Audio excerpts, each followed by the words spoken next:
আপনারা দেখতে পাচ্ছেন অনেক সুন্দর পরিকল্পনায় গাছগুলো লাগানো হয়েছে, যে সবুজে সমারোহে বাংলাদেশটা ভরে যাবে এরকম প্রত্যেক জায়গায় যেখানে জায়গা থাকবে সেখানে গাছ লাগানো হবে। আর এভাবে দেশ একদিন এগিয়ে যাবে, প্রকৃতভাবে সোনার বাংলাদেশে পরিণত হবে। এই সাথে শিক্ষাক্ষেত্রের উন্নয়নের কথা বলি যে আমাদের মাননীয় প্রধানমন্ত্রী জনাব তারেক রহমান, তারুণ্যের অহংকার, ওনার কাছে আমরা প্রত্যাশা করব দেশের সকল ক্ষেত্রেও ওনার মাধ্যমে উন্নয়ন হচ্ছে। আর এভাবে শিক্ষাক্ষেত্রে উন্নয়নের জন্য বিগত 1 থেকে 12তম যে সকল নিবন্ধনধারীরা রয়েছেন তাদেরকে নিয়োগ দেওয়া হয় নাই, বিগত সরকার নিয়োগ দেয় নাই।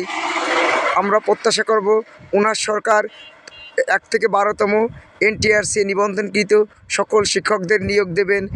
এরপরে নন এমপিও যে সকল শিক্ষক আছেন তাদেরকে নিয়োগ দেবেন, দেওয়ার মাধ্যমে যথাযথ উন্নয়নের মাধ্যমে বাংলাদেশ প্রকৃতই সোনার বাংলাদেশে পরিণত হবে।